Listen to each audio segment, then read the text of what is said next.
Hello friends, welcome to my channel. Friends, మీకు ఈ video నచ్చినట్టయితే వీడియోని లైక్ చేయండి, అలాగే ఛానల్ని సబ్స్క్రైబ్ చేసుకోండి. ఇక వీడియోలోకి వెళ్ళినట్లయితే శ్రేయ తన ఫోన్ తీసి చూసేసరికి లోహిత చాలాసార్లు ఫోన్ చేసినట్టు ఉండడంతో ఇక శ్రేయ ఇదేంటి లోహిత ఎన్నిసార్లు ఫోన్ చేసిందేంటి అని చెప్పి వెంటనే శ్రేయ లోహితకి ఫోన్ చేస్తుంది.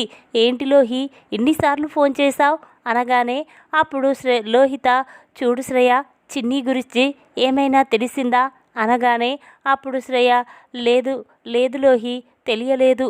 ఏదో అక్కడికి వెళ్ళేసరికి సిగ్నల్స్ కట్టాయంట, ఇక తన గురించి ఏమీ తెలియలేదు అనగానే అప్పుడు లోహిత సరే శ్రేయ, ఇక్కడ మధు పెళ్ళి జరుగుతుంది కదా, ఇక నీకు ఆ చిన్ని గురించి కూడా ఎలాంటి బాధ ఉండదు, అన్నీ సర్దుకుంటాయిలే, నువ్వేమీ టెన్షన్ పడకు అని లోహి అంటుంది. అప్పుడు ఆశ్చర్యంగా అదేంటి లోహి, మధు పెళ్ళి అవుతుంటే చిన్ని కూడా నీకు చిన్ని అడ్డు రాదని చెప్తున్నావు, అసలు ఏం మాట్లాడుతున్నావు అనగానే అప్పుడు లోహిత అదే శ్రేయ, ఇక్కడ మధు పెళ్ళి జరుగుతుంది, ఇక కొద్ది రోజులాగితే ఆ చిన్ని ఎక్కడ ఉందో తెలిసిపోతుంది, తన గురించి మీ అత్తయ్య ఏదో ఒకటి చేస్తుంది, ఇక దాంతో నీకు మహీకి పెళ్ళి జరుగుతుంది, ఇక చాలా సంతోషంగా ఉండొచ్చు అని లోహి అంటుంది. ఆ మాటలు విన్న శ్రేయ చాలా మురిసిపోతూ లోహి నువ్వు మాట్లాడుతూ ఉంటే నాకు చాలా సంతోషంగా ఉంది అని చెప్పి ఇక శ్రేయ అనగానే ఇక ఆ మాటలు విన్న లోహిత చూడు శ్రేయ, నీ మీద ప్రేమతో ఇదంతా నేను చెయ్యడం లేదు, ఎందుకంటే నీకు నేను సహాయం చేసినట్టు తెలిస్తే తొందరలోనే నేను ఆ ఇంట్లో కోడలిగా ఎలా అడుగు పెడతాను, అందుకే ఇలా నీకు సహాయం చేస్తున్నట్టు నటించి నేను మీ అన్నయ్యని పెళ్లి చేసుకొని ఆ ఆస్తికి వారసురాలవ్వాలనే ఇదంతా ప్లాన్ అని చెప్పి ఇక లోహిత ఫోన్ పెట్టేస్తుంది. ఇదిలా ఉండగా ఇక మధు పెళ్ళి జరుగుతూ ఉంటుంది. మధు మాత్రం మహి వైపే అదో వైపు చూస్తూ ఉంటూ ఇక తన మనసులో చూడు మహి, నాకు ఈ పెళ్ళి ఇష్టం లేకపోయినా మా అమ్మా నాన్నల కోసం చేసుకుంటున్నాను అని చెప్పి ఇక చాలా బాధపడుతూ కన్నీళ్లు పెట్టుకుంటూ ఉంటుంది. ఇక అందరూ కూడా పెళ్లిలో చాలా సరదాగా ఉంటారు. ఇంతలోనే మహీకి ఒక ఫోన్ వస్తుంది. వెంటనే ఆ ఫోన్ తీసుకొని మహి బయటికి వస్తాడు. ఇక అక్కడ ఫోన్ మాట్లాడుతూ ఉండగా ఇక పక్కనే ఉన్న ఒక గదిలో శివ ఫ్రెండ్స్ మాట్లాడుకుంటూ ఉంటారు. ఇక తన ఫ్రెండ్స్ చూర్రా, ఇప్పుడు శివ మధు మెడలో తాళి కడతాడు, సాయంత్రం వరకు హైదరాబాదుకు వెళ్ళిపోతాడు, ఇక ఆ మధుని నైట్ వరకు అమెరికాకి పంపిస్తాడు, అతనికి 2 విధాల లాభం వస్తుంది, ఆ మధు జీవితం నాశనం చేయడమే శివకి కావాలి అని చెప్పి తన ఫ్రెండ్స్ అందరూ మాట్లాడుకుంటూ ఉంటారు. ఇంతలోనే ఇక మహి ఆ మాటలు చాటుగా విని ఒక్కసారే షాక్ అవుతాడు.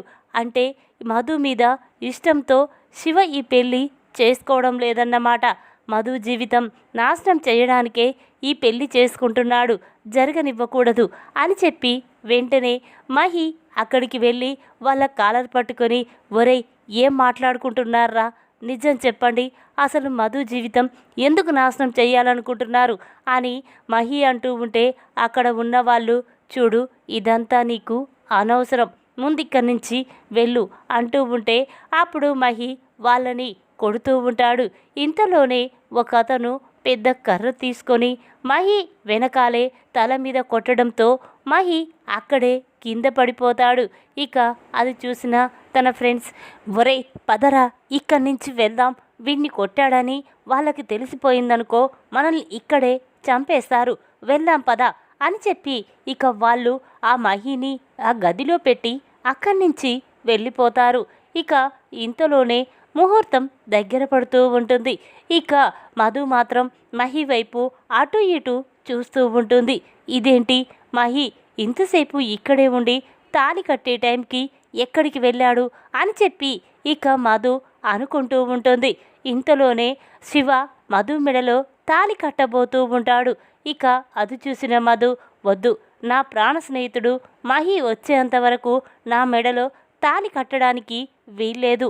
ఇప్పుడు మహి ఇక్కడికి వస్తేనే నా మెడలో తాళి కట్టించుకుంటాను అని చెప్పి మధు అనడంతో ఇక లోహి, శివ ఒక్కసారి షాక్ అవుతారు. ఇక శివ మాత్రం ఇదేంటి, వీడు రాకపోతే ఇప్పుడు ఈ మధు మెడలో తాళి కట్టించుకోదు, అలా అయితే ఎలా అని చెప్పి అనుకుంటూ ఉంటాడు. ఇక మధు మాత్రం మహి కోసమే ఎదురు చూస్తూ ఉంటుంది. ఇంతసేపటికి మహి అక్కడికి రాకపోవడంతో మధు కంగారు పడుతూ, నానా ఎక్కడో ఏదో జరిగింది, మహి ఇంతసేపు ఇక్కడే ఉండి ఇప్పుడు బయటికి వెళ్ళి ఇంతవరకు రాకపోవడమేంటి, ఒక్కసారి నా ఫోన్ తీసుకురా నానా అని మధు చెప్పగానే ఇక ఆనందరావు మధు ఫోన్ తీసుకొని మధుకిస్తాడు. ఇక మధు తన ఫోన్ తీసి వెంటనే మహికి ఫోన్ చేస్తుంది. ఇక మహి ఫోన్ రింగ్ అవడంతో మహి ఎంతకీ ఫోన్ లిఫ్ట్ చేయకపోవడంతో మధు కంగారు పడుతూ, ఇదేంటి ఫోన్ రింగ్ అవుతున్నా మహి ఫోన్ లిఫ్ట్ చేయకపోవడం ఏంటి, లేదు ఏదో జరిగింది అని చెప్పి మధు వెంటనే పీటల మించి లేచి ఇక మహిని వెతుకుతూ ఉంటుంది. నానా మహి ఎక్కడ ఉన్నాడో తెలుసుకోవాలి అని చెప్పి మధు మహి కోసమే వెతుకుతూ ఉంటుంది. ఇక అంతా తిరిగి వెతికి చూడగా మహి ఒక రూమ్లో కింద పడి ఉండడం చూసి మధు ఒక్కసారి షాక్ అవుతుంది. వెంటనే మహి మహి అని అంటూ ఉంటే ఇక మహి ఎంతకీ పలకకపోవడంతో మధు నానా అమ్మ అని పిలుస్తూ ఉంటుంది. ఆ మాటలు విన్న అందరూ కూడా అక్కడికి వస్తారు. ఇక మహి ఆ పరిస్థితిలో ఉండడం చూసి మధు ఒక్కసారి షాక్ అయిపోతుంది. ఇక వెంటనే మహిని తీసుకొని అందరూ హాస్పిటల్కి వెళ్తారు. ఇక అక్కడికి వెళ్ళి డాక్టర్ ఎలాగైనా నా స్నేహితుడిని కాపాడండి ప్లీజ్ అని చెప్పి మధు డాక్టర్ని బ్రతిమిలాడుతూ ఉంటుంది. ఇక డాక్టర్ సరేనమ్మా నేను ట్రీట్మెంట్ చేస్తాను కదా అని చెప్పి ఇక మహిని తీసుకొని ఐసీయూలోకి వెళ్ళి ఇక డాక్టర్ మహికి ట్రీట్మెంట్ చేస్తూ ఉంటాడు. మధు మాత్రం మహి గురించే ఆలోచిస్తూ చాలా బాధపడుతూ ఉంటుంది. ఇదేంటి, దగ్గరుండి మహి నా పెళ్ళి చెయ్యాలని ఎంతో ఆశపడ్డాడు, కానీ ఇలా జరిగిందేంటి అని చెప్పి ఇక మధు అనుకుంటూ ఆలోచిస్తూ ఉంటుంది. అయినా మహిని ఎవరు కొట్టారు, ఎందుకు కొట్టారు, అసలు మహిని కొట్టి ఆ గదిలో పడేయడం ఏంటి అని చెప్పి మధు ఆలోచిస్తూ ఉంటుంది. ఇంతలోనే డాక్టర్ బయటికి వస్తాడు. చూడండి అతనికి బ్లడ్ చాలా పోయింది, వెంటనే అతనికి బ్లడ్ ఎక్కించాలి అని డాక్టర్ అనడంతో ఇక మధు ఒక్కసారి షాక్ అయిపోతుంది. ఇక వెంటనే మధు సరే డాక్టర్ ఇప్పుడే బ్లడ్ బ్యాంకుకు వెళ్ళి బ్లడ్ తీసుకొస్తాను అని చెప్పి ఇక మధు అక్కడి నుంచి బ్లడ్ బ్యాంకుకు వెళ్తుంది. ఇక అక్కడ మహికి కావలసిన బ్లడ్ దొరకపోవడంతో మధు వెనుకకి తిరిగి వచ్చి డాక్టర్ ఎక్కడ ట్రై చేసినా బ్లడ్ దొరకలేదు అని మధు అంటుంది. అప్పుడు డాక్టర్ చూడండి అతనిది ఓ పాజిటివ్, వెంటనే అతనికి బ్లడ్ ఎక్కించకపోతే తన ప్రాణాలకే ప్రమాదం అని డాక్టర్ చెప్పడంతో అప్పుడు మధు డాక్టర్ నాది కూడా ఓ పాజిటివ్నే, వెంటనే మహికి నా బ్లడ్ ఇస్తాను అని మధు చెప్పగానే ఇక డాక్టర్ సరేనమ్మా అని చెప్పి మధుని తీసుకువెళ్ళి ఇక మహికి బ్లడ్ ఎక్కిస్తారు. అప్పుడు మధు డాక్టర్ ఇప్పుడు మహి ప్రాణాలకి ఎటువంటి ప్రమాదం లేదు కదా అని మధు అనగానే అప్పుడు డాక్టర్ చూడండి 24 గంటలు గడిస్తే కానీ ఏమీ చెప్పలేం, మీరందరూ బయట వెయిట్ చేయండి అని డాక్టర్ చెప్పడంతో ఇక మధు వాళ్ళ అమ్మ నాన్న అందరూ కూడా మహి కోసమే బాధపడుతూ బయట నిలబడతారు. ఇక మధుకి వెంటనే వాళ్ళ అమ్మ గుర్తుకు వస్తుంది.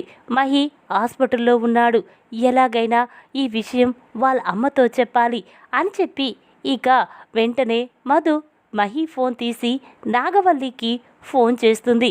మహి నుండి ఫోన్ రావడంతో నాగవల్లి ఫోన్ లిఫ్ట్ చేసి చెప్పు మ్యాడీ అనగానే అప్పుడు మధు మాత్రం చూడండి మీ అబ్బాయి హాస్పిటల్లో ఉన్నాడు, వెంటనే మీరు హాస్పిటల్కి వచ్చేయండి అని మధు చెప్పడంతో ఆ మాటలు విన్న నాగవల్లి ఒక్కసారి షాక్ అవుతుంది. ఏయ్ ఏం మాట్లాడుతున్నావు, నా కొడుకు హాస్పిటల్లో ఉండడం ఏంటి, వాడికి ఏం జరిగింది, ఏం చేశావే అని చెప్పి నాగవల్లి మధుని అంటూ ఉంటే అప్పుడు మధు చూడండి ఇప్పుడు ఉన్న పరిస్థితుల్లో నేనేమీ మాట్లాడలేను, వెంటనే మీరు హాస్పిటల్కి వచ్చేయండి అని చెప్పి ఇక మధు చెప్పడంతో అప్పుడు నాగవల్లి వెంటనే ఫోన్ పెట్టేసి దేవాని తీసుకొని హాస్పిటల్కి వస్తుంది. అక్కడికి వచ్చేసరికి అందరూ కూడా మహి గురించి బాధపడుతూ ఉంటారు. ఇక నాగవల్లి మహి దగ్గరికి వెళ్ళి, ఏయ్ నా కొడుకుని ఏం చేశావై, ఎందుకు నా కొడుకు అలా అయ్యాడు అని చెప్పి నాగవల్లి మధును అంటూ ఉంటే అప్పుడు మధు, చూడండి ఇప్పుడు నేను ఏం చెప్పినా మీరు నమ్మే పరిస్థితుల్లో లేరు. చూడు, మహి స్పృహలోకి వచ్చాక ఏం జరిగిందో మహి చెప్తాడు అని మధు అంటుంది. ఇక ఇంతలోనే మహి మెల్లగా స్పృహలోకి వస్తూ ఉంటాడు. అది గమనించిన సిస్టర్ వెంటనే బయటికి వచ్చి, చూడండి మీ పేషెంట్ స్పృహలోకి వస్తున్నాడు, వెంటనే మీరు అతనితో మాట్లాడొచ్చు అని చెప్పడంతో ఇక అది విన్న మధు చాలా సంతోషపడుతూ నాగవల్లి మధు అందరూ కూడా మహి దగ్గరికి వెళ్తారు.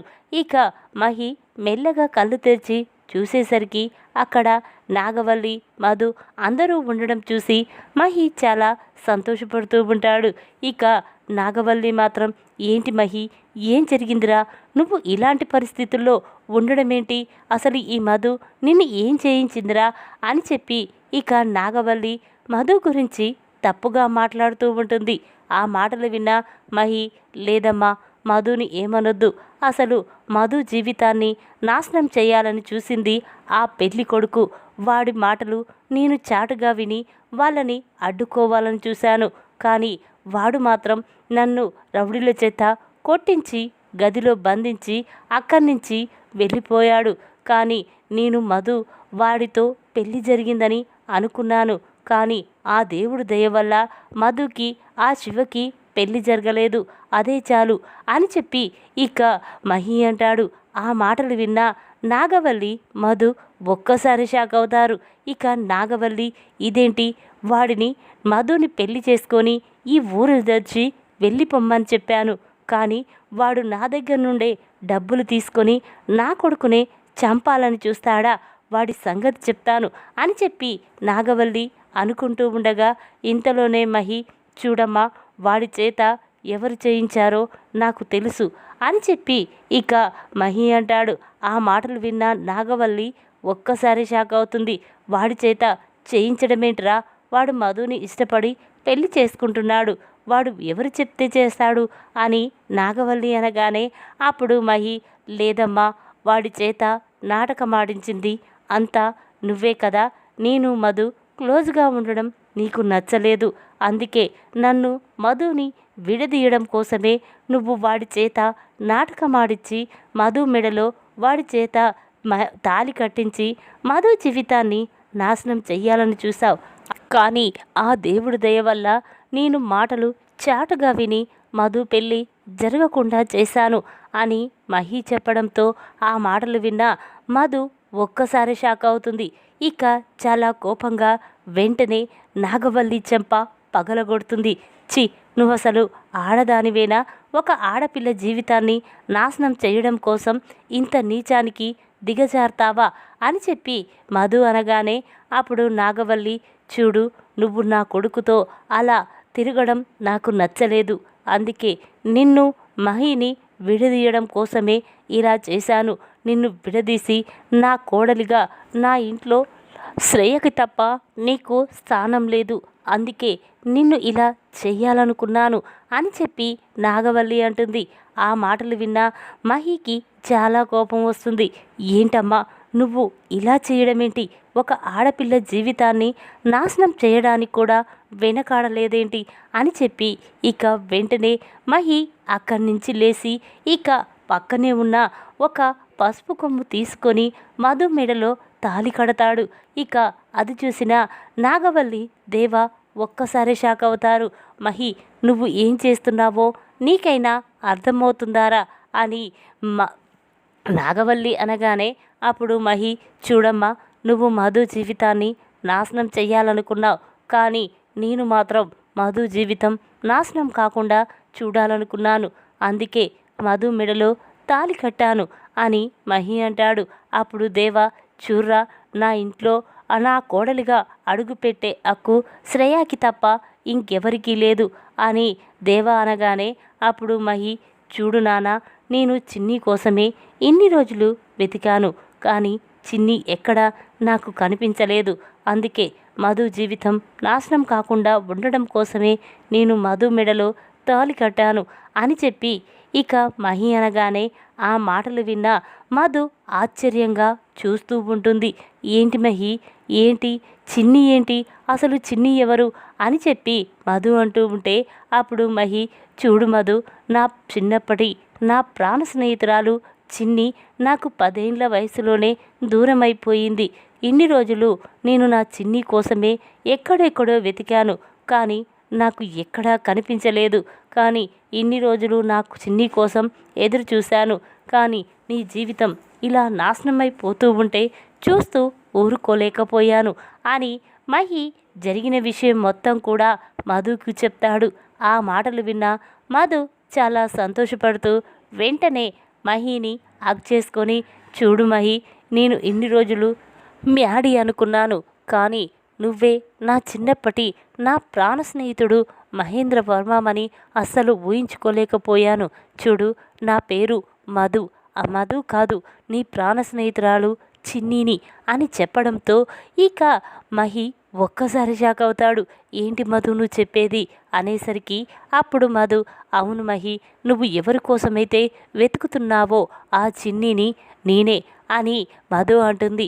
ఆ మాటలు విన్న మహి చాలా సంతోషపడుతూ, చూసావమ్మా, నాకు చిన్ని కనిపిస్తే నేను చిన్ని మెడలో తాళి కట్టి ఈ ఇంటి కోడలిగా చిన్నీని తీసుకొస్తానని చెప్పాను, కానీ నాకు ఆ దేవుడు న్యాయమే చేశాడు. చిన్ని కనిపించింది, చిన్ని మెడలో తాళి కట్టాను. ఇక శ్రేయకి నాకు ఎటువంటి సంబంధము లేదు అని చెప్పి ఇక మహి అనగానే ఆ మాటలు విన్న నాగవల్లి ఒక్కసారి షాక్ అయిపోతుంది. చూడు మధు, నువ్వు నా కొడుకుని నా నుండి దూరం చెయ్యాలని చూస్తున్నావు, కానీ నేను మాత్రం ఊరుకోను. నువ్వు నా కోడలిగా నా ఇంట్లో అడుగు పెట్టడానికి వీల్లేదు అని నాగవల్లి అంటుంది. ఆ మాటలు విన్న మహి మాత్రం, చూడమ్మా, నేను చిన్నితో పాటే వాళ్ళింటికి వెళ్తాను, వాళ్ళింట్లోనే ఉంటాను. ఎప్పుడైతే నువ్వు చిన్నిని నీ కోడలిగా ఒప్పుకుంటావో అప్పుడు మేమిద్దరం కలిసి నీ ఇంట్లో అడుగు పెడతాం. పద మధు అని చెప్పి ఇక మహి మధుని తీసుకొని ఆనందరావు ఇంటికి వెళ్తాడు. మధునే చిన్ని అని తెలుసుకున్న లోహిత మాత్రం చాలా కోపంతో రగిలిపోతూ ఉంటుంది. ఇదేంటి, నేను మహి చిన్ని ఇద్దరూ కలవకుండా చేశాను, కానీ ఇప్పుడు మధునే చిన్ని అని తెలుసుకొని ఇక మహి మధు మెడలో తాళి కట్టాడు అని చెప్పి ఇక లోహిత చాలా కోపంతో రగిలిపోతూ ఉంటుంది. ఈ విధంగా మధు మెడలో తాళి కట్టి లోహితాకి దిమ్మ తిరిగే షాక్ ఇచ్చిన మహి నాగవల్లి నిజస్వరూపాన్ని తెలుసుకొని నాగవల్లి చెంప పగలగొట్టిన మధు. ఈ వీడియో కనుక మీకు నచ్చినట్టయితే లైక్ చేయండి. మరిన్ని వీడియోల కోసం మా ఛానల్ని తప్పకుండా సబ్స్క్రైబ్ చేసుకోండి. Thanks for watching.